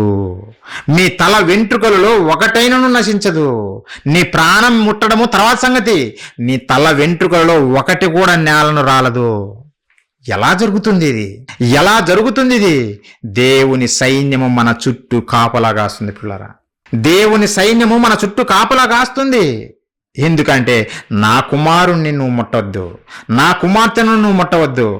యోబు గారి గురించి అదే చెప్పాడు సాతానుతో, నువ్వు నా కుమారుణ్ణి ఏం చేసుకుంటావో చేసుకో, ప్రాణాన్ని ముట్టద్దు. తన ప్రాణాన్ని ముట్టొద్దు అంటే దేవుని సెలవు లేనిది ఏమీ జరగదు. నీ ప్రాణాన్ని నువ్వు విడవవు అనే సంగతి వాస్తవము యేసుక్రీస్తు వారు చెబుతున్న పిల్లరా. దేవుని సెలవు ఉంటేనే నీ ప్రాణము పోతుంది ఈ భూమి మీద. దేవుని సెలవు ఉంటేనే ఈ వెంట్రుక నీ తలలో నుంచి కింద పడుతుంది. ఇంకా ఆలోచించండి పిల్లరా, మీరు ఆలోచించండి. ఎంత ధన్యులమో, ఎంత గొప్ప భాగ్యమో దేవుడు మనకిచ్చేది. మన చుట్టూ అమెరికా సైన్యం చూసి అబ్బా గొప్ప సైన్యము అని గొప్పలు చెప్పుకుంటుంటారు. మా దేశం గొప్ప దేశము అని వీళ్ళు చెప్పుకుంటారు. భూమి మీద ఈ సైన్యాలను చూసి ఎందుకు పనికిరావు ఈ సైన్యాలు కాపల కాసినా శత్రువు చేతిలో ఓడిపోతాం, మరణిస్తాం. దేవుని సైన్యం గిన నీకు తోడుగా ఉంటే ఎవ్వడు నిన్ను అటాక్ చేయలేడు. ఎవ్వడు నిన్ను చంపటానికి వచ్చినా వాడు నిన్ను చంపలేకుండా వెళ్ళిపోతాడు పిల్లరా. అంతే. ఎంత గొప్ప భాగ్యమో చూడండి. దేవుని పిల్లలారా, మీరే, నా కుమార్తె నా గురించి బతుకుతుంది, నా కుమారుడు నా కొరకు బ్రతుకుతున్నాడు, కాపాడండి అని తన సైన్యానికి ఆజ్ఞాపించాడు దేవుడు. అవును పిల్లరా. ఒకరోజు అష్షూరు రాజు ఇశ్రాయేలు ప్రజలను ముట్టడి చేశాడు, స్వాధీనం చేసుకున్నాడు. 10 గోత్రాలని, చుట్టూ ఉన్నటువంటి దేశాలను కూడా స్వాధీనం చేసుకున్నాడు. వారికి దేవతలు ఉన్నారు, అనేక మంది దేవుళ్ళను పూజిస్తున్నారు. తర్వాత మిగిలింది యెరూషలేము, యూదాను కబ్జా చేయాలని వచ్చాడు అష్షూరు రాజు పిల్లరా. అప్పుడు హిజ్కియా నీతిమంతుడు ఆ దేశాన్ని పరిపాలన చేస్తున్నాడు. హిజ్కియా గారు వచ్చి బీరాలు పలుకుతున్నాడు. అష్షూరు రాజు తన సైన్యాధిపతిని పంపించి, హిజ్కియా, మా దేవుడు గొప్పవాడు, మమ్మల్ని విడిపిస్తాడు అని నువ్వు బీరాలు పలుకుతూ నీ ప్రజలను నువ్వు మోసపరుస్తున్నావు. నాకు లొంగిపోతే మీరు బతుకుతారు, నా దేశంలోకి తీసుకెళ్లి మిమ్మల్ని మంచి ఫలాలతోటి మిమ్మల్ని తృప్తిపరుస్తా. ఒకవేళ నా మాట వినకపోతే నా చేతుల నుంచి ఎవ్వరు నిన్ను విడిపించలేరు. నువ్వే చూడు, నీ చుట్టూ ఎన్నో దేశాలు ఉన్నాయి కదా, ఆ దేశాలకు ఎన్నో దేవతలు ఉన్నాయి కదా, ఆ దేవతలలో ఒక్క దేవత అయినా సరే ఆ ప్రజలను నా చేతుల నుంచి విడిపించగలిగాయా? ఈరోజు నువ్వు నమ్ముకున్నటువంటి నీ దేవుడు యెహోవా ఏమాత్రపు వాడు నా చేతుల నుంచి నిన్ను విడిపించడం కొరకని గర్వంతో విర్రవీగిపోయాడు పిల్లరా. ఆ రోజు సైన్యాధిపతి గర్వంతో విర్రవీగిపోయాడు. ఒకసారి ఆ మాట చూద్దాం. దేవుని సైన్యము ఎంత గొప్పదో తెలియజేస్తున్నాను పిల్లరా. దేవుని సైన్యము ఎంత గొప్పదో, మనం ఎంత ధన్యులమో మీకు తెలియజేస్తున్నా. చూడండి పిల్లరా, 2వ రాజుల గ్రంథము 19వ అధ్యాయం పిల్లరా 11వ వచనం నుంచి నేను చదువుతున్న కొన్ని మాటలు చూడండి. ఇదిగో అష్షూరు రాజులు సకల దేశములను బొత్తిగా నశింపజేసిన సంగతి నీకు వినబడినది కదా, నీవు మాత్రం తప్పించుకుందువా అని హిజ్కియా రాజుతో పలుకుతున్నారు పిల్లరా. నా పితరులు నిర్మూలన చేసిన గోజాను వారు గాని, హారాను వారు గాని, రెజోవులు గాని, తెలసారులో గాని ఉండిన ఏదేనీయులు గాని తమ దేవతల సహాయము వలన తప్పించుకొనిరా. హమాతు రాజు ఏమాయను నీకు తెలియదా? అర్పాదు రాజును, సెపర్వాయి ఏమో, హేనా, యువ్వా అను పట్టణముల రాజులను ఏమైరి నువ్వు చూశావు కదా, అందరూ పట్టుబడిపోయారు. హిజ్కియా దూతల చేతిలో నుండి ఆ ఉత్తరము తీసుకుని చదివి యెహోవా మందిరంలోనికి పోయి యెహోవా సన్నిధిని దాన్ని విప్పి పరిచి ప్రార్థన చేయడం మొదలుపెట్టాడు పిల్లరా. వారు పలికిన మాటలను చూసి హిజ్కియా బెదరకుండా దేవునికి ప్రార్థన చేయడం మొదలుపెట్టాడు. హిజ్కియా అలాగే ఆనాడు ఉన్నటువంటి ప్రవక్త అయినటువంటి యెషయా గారు వారిద్దరూ ప్రార్థన చేశారు. అవును ప్రభువా, వారందరూ మిగతా దేశాలన్నిటిని కబ్జా చేశారు, దోచేసుకున్నారు. ఎందుకంటే వారి దేవతలు నిజమైన దేవుళ్ళు కాదు కనుక. నీవే జీవము కలిగిన దేవుడివి కనుక మీ చేతిలో నుంచి ఎవ్వరు మమ్మల్ని పరిహరించలేరు, ఎవరు మమ్మల్ని స్వాధీనపరచుకోలేరు. కనుక ప్రభువా మీరే మాకు సహాయం చేయండి అని హిజ్కియా ప్రార్థన చేస్తే దేవుడు నీతిమంతుని ప్రార్థన విని ఏమి ఉత్తరం ఇచ్చాడో ఒకసారి చూడండి ప్రియులారా. 2వ రాజుల గ్రంథము 19వ అధ్యాయం మనం చూడగలిగితే ప్రియులారా 34వ వచనము, నా నిమిత్తమును నా సేవకుడైన దావీదు నిమిత్తమును నేను ఈ పట్టణమును కాపాడి రక్షించుదును. దేవుడు సెలవిస్తున్న మాటలు. నీతిమంతుడు ప్రార్థన చేయగానే విన్నాడు, నేను ఈ పట్టణాన్ని కాపాడుతాను హిజ్కియా అని చెప్పి ఏం చేశాడంటే, ఆ రాత్రియే యెహోవా దూత బయలుదేరి అశ్షూరు వారి దండుపేటలో చొచ్చి 185,000 మందిని హతము చేసెను. 185,000 మందిని ఒక దూత హతం చేసిందంట. అశ్షూరు సైన్యమును ప్రియులారా, అశ్షూరు సైన్యమును ఆ చుట్టూ దేశాలన్నిటినీ కబ్జా చేసింది, దోచేసుకుంది. కానీ ఎప్పుడైతే చిన్ని దేశంగా ఉన్నటువంటి ఆ యోధా దేశం మీదకి వచ్చినప్పుడు దేవుడు తన దూతను పంపాడు, ఒక దూతను. ఆ ఒక దూత అశ్షూరుల సైన్యమును 185,000 మందిని హతము చేసింది. అందరూ తిరుగుముఖం వెళ్ళిపోయారు. తర్వాత అశ్షూరు రాజు కూడా తన దేశానికి వెళ్ళి అక్కడ గుడిలో చంపబడిపోతాడు. దేవుని సైన్యము ఎంత పవర్ఫుల్, దేవుని సైన్యంలో ఒక దూతనే ఎంత పవర్ఫుల్, ఎంత శక్తివంతమైనది ఆలోచించండి పిల్లరా. ఇలాంటి దూతలు 1-2 దేవుని దగ్గర ఉంది. 1-2 కాదు పిల్లలు. ఒకసారి చూడండి ప్రకటన గ్రంథము 5వ అధ్యాయము. మీరు అందుకే ఎప్పుడు భయపడకూడదు. దేవుని పిల్లలైతే దేవునికి విరోధంగా చేస్తే అప్పుడు భయపడాలి, ఎవ్వరమైనా భయపడాలా. ప్రకటన గ్రంథము 5వ అధ్యాయం పిల్లలారా 11వ వచనము. ఆయన దగ్గర ఎంతమంది ఉన్నారో దూతల గురించి చెబుతున్న పిల్లరా. మరియు నేను చూడగా సింహాసనమును జీవులను పెద్దలను ఆవరించి ఉన్న అనేక దూతల స్వరము వినపడెను. అనేక దూతల స్వరము. ఎంతమంది? వారి లెక్క కోట్ల కొలదిగా ఉండెను. వారి లెక్క కోట్ల కొలదిగా లెక్కింపలేనంతగా ఉంది. అంతటి మహాసైన్యము దేవుని దగ్గర ఉంది పిల్లరా. అందుకే ఆయన పేరు సైన్యములకు అధిపతియగు యెహోవా. సైన్యము లేకుండా నేను సైన్యానికి అధిపతినంటే చెప్పుకుంటూ కుదురుతుందా? కుదరదు పిల్లరా, నవ్వుతారు. అలా కాదు, దేవుని దగ్గర మహాసైన్యము ఉంది. ఆ సైన్యంలో ఒక దూతనే 185,000 మందిని మొత్తిపడేసింది, ఒక దూత. ఇంకా ఆయన సైన్యమంతా వస్తే ఈ ప్రపంచం నిలబడుతుందా? నిలబడదు. అదే జరగబోతుంది యేసుక్రీస్తు వాటి రాకల్లో. అదే జరగబోతుంది. అదే జరగక ముందే మానవాళి మేల్కోవాలి. మేల్కొని దేవుని పాదాల చెంతకు చేరాలి.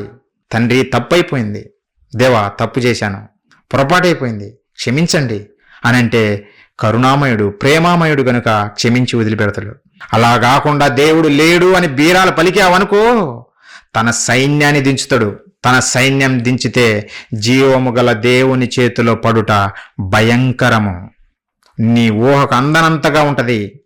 ఆయన ఉగ్రత నీ ఊహకు అందనంత ఉంటది. ప్రియులారా, ఎవ్వరు దేవునితో పెట్టుకోవద్దు. దేవునితో ఆటలు వద్దు. మనుషులతో ఆడితే ఆటలు. ఎవరితో నీ ఇష్టం వచ్చిన వాళ్ళతో ఆడుకుంటామేమో ఆడుకో. జీవము గల దేవుని చేతిలో పడటము బహుభయంకరము కనుక ఆయనతో నువ్వు ఆటలొద్దు, ఆయనతో నువ్వు గేమ్స్ వద్దు. ఒదిగి ఉండి ఆయన దగ్గరికి చేరు. ఎవరు మాకు సువార్త ప్రకటించేది ఇక్కడ, ఇది మా సంఘము, మేం తప్ప ఎవరు చెప్పకూడదు అని రాకూడదు ఎవ్వరి నోటకుండా. వచ్చిందా సైన్యం చూడండి. మనమందరం సహోదరులం. ఒకరినొకరము ప్రేమించుకోవాలి, ఒకరినొకరు గౌరవించుకోవాలి. మన పరలోకపు కన్న తండ్రిని గురించి ప్రతి ఒక్కరికి తెలియజేసి అగ్నిలో నుండి లాగినట్టు కొంతమందిని రక్షించే పనిలో మనం ఉండాలి. ఆ దేవుని మహాజ్ఞానాన్ని నేర్పాలి. ఆ దేవుని గూర్చి చెప్పి బలపరచాలి. బలహీనమైన ఈ గొర్రెలను బలపరచాలి. ఎంతో మంది దేవుని మాటలు లేక బలహీన పడిపోతున్నారు. మాకేం దేవుడు అండి, మాకేం జరిగిందండి, ఇలా బలహీనం అయిపోయి దేవుని విడిచిపెట్టి ప్రమాదం ఉంది. అలాంటప్పుడు బలపరచవా? నువ్వు బలపరచక బలపరిచే వారిని వస్తే వారిని వద్దంటే జీవము గల దేవుని చేతిలో పడటం ఖాయం. జాగ్రత్త. ఎవరిమైనా సరే, మేమైనా సరే పిల్లరా, ఎవరిమైనా ఆయన దగ్గర ఒదిగి ఆయన చెప్పిన మాట ప్రకారం జీవిస్తే ఆయన కలుగజేసిన ఈ ప్రకృతి మనకు సేవ చేస్తుంది. ఒకవేళ తిరుగుబాటు చేశామా ఆ ప్రకృతి మన మీద తిరుగుబాటు చేస్తుంది. మనల్ని లేపేయాలని, మనల్ని తుడిచిపెట్టాలని పిల్లరా గురి పెట్టి కొడతాడు దేవుడు, మామూలు కూడా కొట్టడు. నువ్వు ఎక్కడ తప్పించుకోలేవు. ఎలా ఉంటుందంటే, ఒకడంట అరణ్యంలో ఏదో నేరం చేశాడు, పరుగులు తీశాడు, ఇంటికి వెళ్ళిపోయి దాక్కుందామని. సింహం ఎదురు వచ్చేసింది. సింహం ఎదురు వచ్చేస్తే చిన్నగా తన టాక్టిక్స్ ఉపయోగించి తప్పించుకున్నాడు. అమ్మయ్య, సింహాన్ని తప్పించుకున్నాను అని అనుకున్నాడు. తర్వాత వెంటనే ఎలుగుబంటి వచ్చేసింది. ఎలుగుబంటి వచ్చేసరికి మరలా తన టాక్టిక్స్ ఉపయోగించి పరుగులు తీసి తప్పించుకున్నాడు. ఇంటికి వెళ్ళాడు. అబ్బా, క్షేమంగా ఇంటికి వచ్చేసాను, హ్యాపీ అని గోడ మీద అలా చేయబెట్టాడంట. అలా గోడ మీద చేయబెట్టి రక్షించుకున్నానంట. వెంటనే పాము వచ్చి కాటేసి. అర్థమైందా పిల్లరా? ఒకసారి చూడండి ఆ మాట.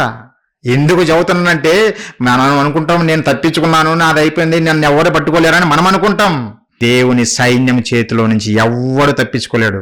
ఆయన ఎవరిని ఎక్కడ మట్టు కరిపించాలో తెలుసు, ఎవరికి అప్పగించాలో తెలుసు, ఏ సైన్యానికి అప్పగించాలో ఆయనకు బాగా తెలుసు.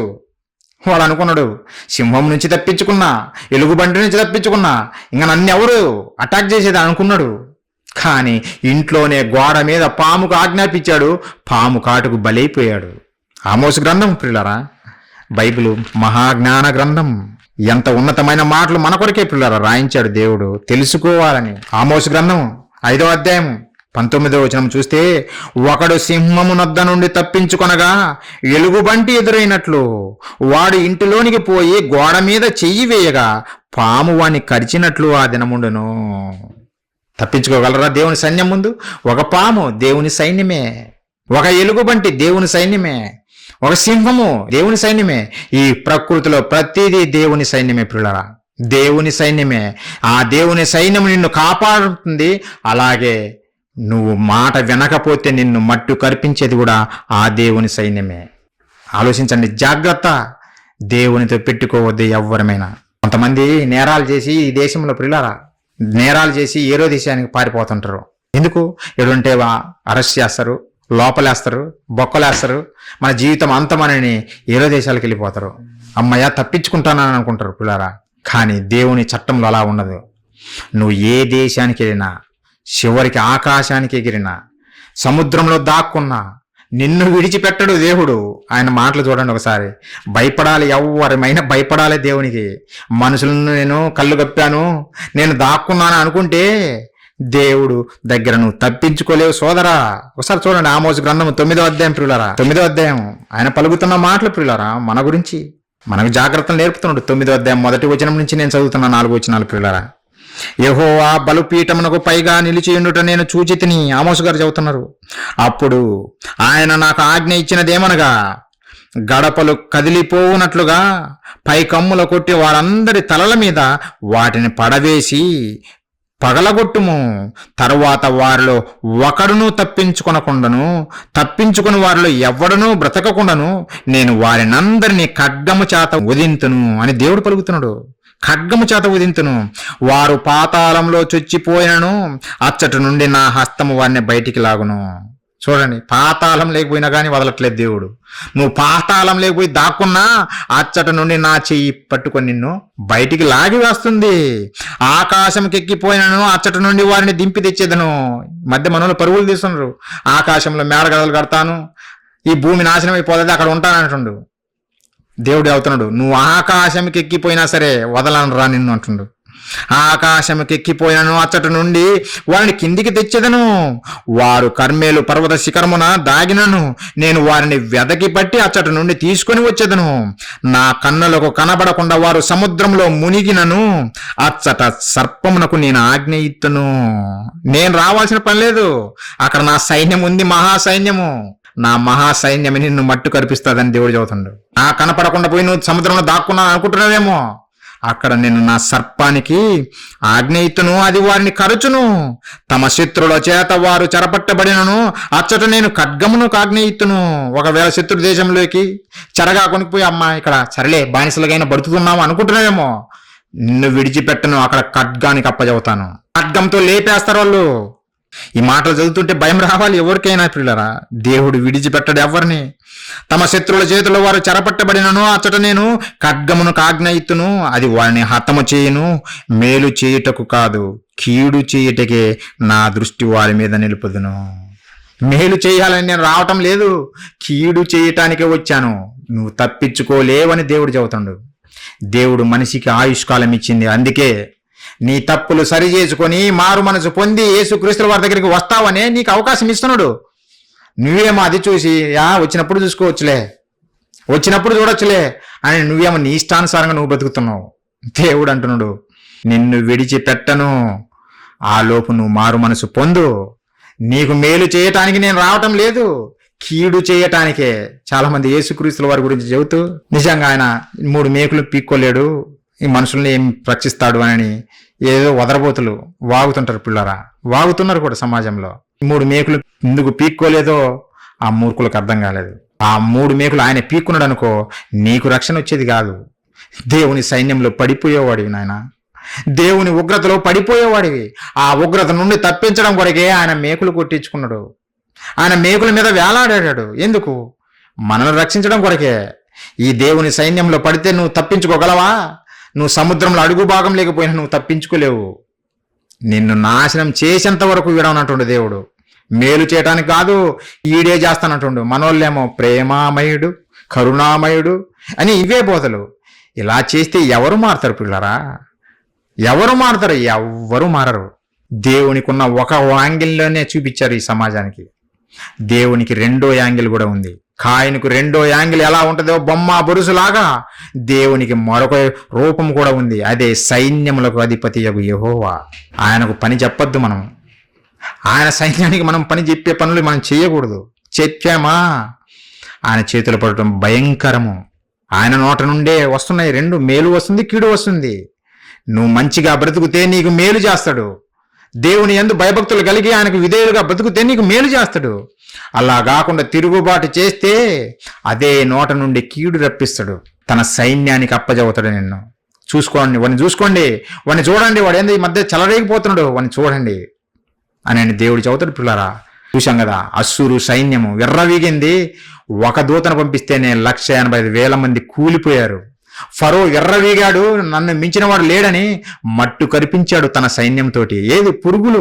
పురుగులే పిల్లరా. కాబట్టి దేవుని సైన్యాన్ని తక్కువ చేసి ఎప్పుడు చూడకూడదు. దేవుని బలాన్ని ఎప్పుడు తక్కువ చేసి చూడకూడదు. ఆయన ప్రేమామయుడు కనుకనే ఓపికతో ఎదురు చూస్తున్నాడు నువ్వు మారతావని. నేను మారను అని ఇలానే విర్రవీగితే ఆయన కొట్టే దెబ్బ జీవితంలో నువ్వు లేయలేవు ప్రియులారా. ఈరోజు దేవుని గురించి చెప్తున్న మాటలు పిల్లరా, ఆయన ఎవరు అనే విషయాన్ని మీకు తెలియజేశాను. సైన్యములకు అధిపతియగు యెహోవా అని ఆయనకు నామము, ఆయన పేరు పిల్లరా. ఈరోజు మన క్రైస్తవులు ఈ పేర్ల గురించి గొడవలు. హెబ్రూ బైబిల్లో ఈ పేరుంది, గ్రీకు భాషలో ఈ పేరుంది, తెలుగు భాషలో ఈ పేరుంది అని ఈ పేర్ల కోసం గొడవలు పడుతున్నారు మన క్రైస్తవులు. బాబు, దేవునికి అనేక పేర్లున్నాయి. ఒకే దేవుడే అనేక పేర్లున్నాయి. ఆ అనేక పేర్లు, ప్రతి పేరు ఆయన గుణమును తెలియజేస్తుంది. గుణమును చూడండి రా బాబు అంటే పేరు కోసం కుట్టుకొని చేస్తుంటారు వీళ్ళు.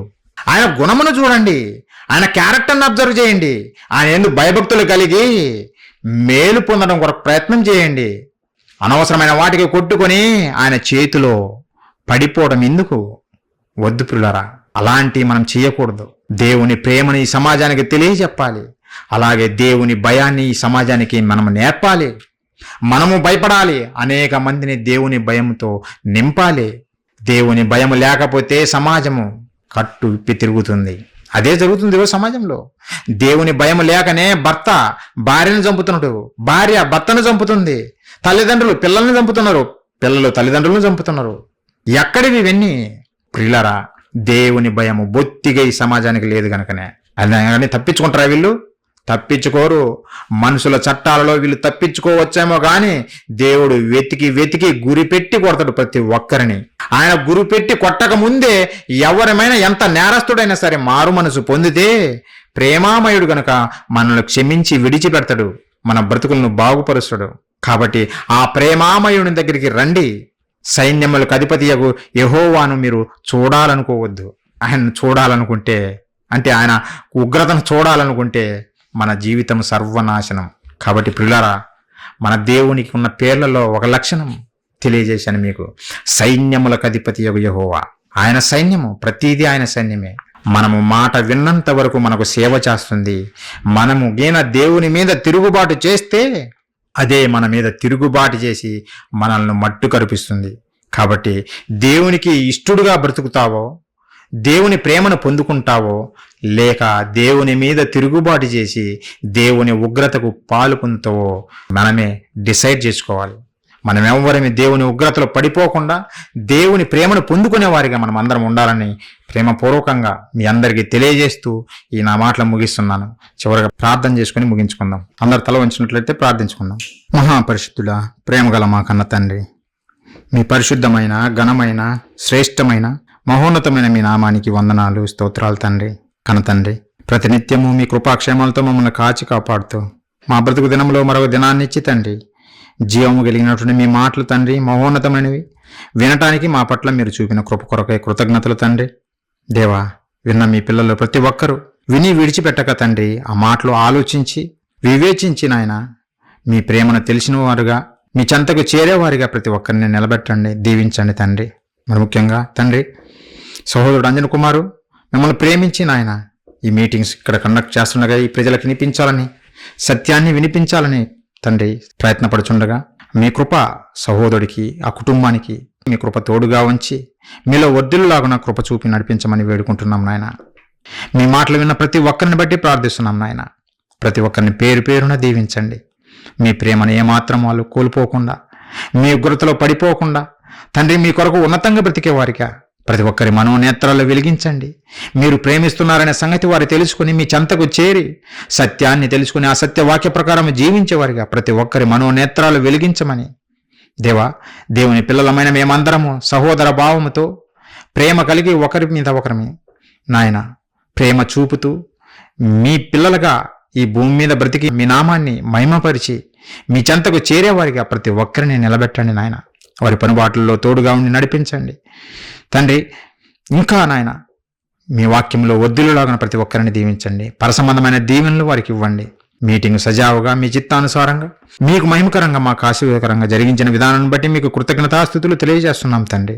ఇంకా తండ్రి మీ చిత్తమైతే మా ప్రభువు, మా రక్షకుడు, మీ ప్రియకుమారుడు క్రీస్తు వారి రాకడ ఆలస్యమైతే తండ్రి మేము మరలా తండ్రి ఈ గ్రామంలో చేరి మీ మాటలు నేర్చుకునేలాగున, మీ గురించి ధ్యానించుకునేలాగున మీ సహాయం అనుగ్రహిస్తారని వేడుకుంటూ, ఇంకా నాయన అనేక మంది చుట్టుపక్కల ఉన్నవారు నాయన ఇది మతము కాదని, మార్గమని, మీ ప్రేమ తెలియజేసే మాటలని, మీ గురించి తెలియజేసే మాటలని ప్రతి ఒక్కరు తెలుసుకొని డినామినేషన్ అని అడ్డుకట్టలు వేసుకోకుండా వాటన్నిటిని పక్కన పడవేసి అందరము ఒకే కుటుంబము మీ పిల్లలమని తెలుసుకుని ప్రతి ఒక్కరూ సత్యాన్ని మీ మాటలు వినటానికి వేగిరపడటకు మార్గాలు తెలుస్తారని వేడుకుంటూ తండ్రి అల్పులము, అయోగ్యులము అయిన మమ్మల్ని ప్రేమించి మీ పరిచర్య చేసే గొప్ప భాగ్యం మా అందరికి ఇచ్చినందుకు మీకు కృతజ్ఞతాస్తుతులు తెలియజేస్తూ ప్రతి ఒక్కరము నాయన నమ్మకమైన మీ సేవకునిగా, మీ పిల్లలుగా, మీ ప్రియులుగా బ్రతికి భూమి మీద మిమ్మల్ని మహిమపరిచి మీ చెంతకు చేరేవారిగా ప్రతి ఒక్కరిని నిలబెట్టమని వేడుకుంటూ తండ్రి ఈ ప్రార్థన మా ప్రభువును, మా రక్షకుడును,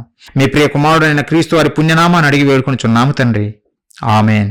మనందరి కన్న తండ్రి అయిన దేవుని ప్రేమ, మన ప్రభువు రక్షకుడు క్రీస్తు వారి మహాకృప, పరిశుద్ధాత్మ దేవుని అన్యోన్య సహవాసము మనకును సకల పరిశుద్ధులకును దేవుని చిత్తము చొప్పున జరిగిస్తున్న ప్రతి ఒక్కరికి తోడైండు నడిపించునుగాక. ఆమెన్. ప్రియులారా, మీ అందరికీ నా వందనాలు తెలియజేస్తున్నాను.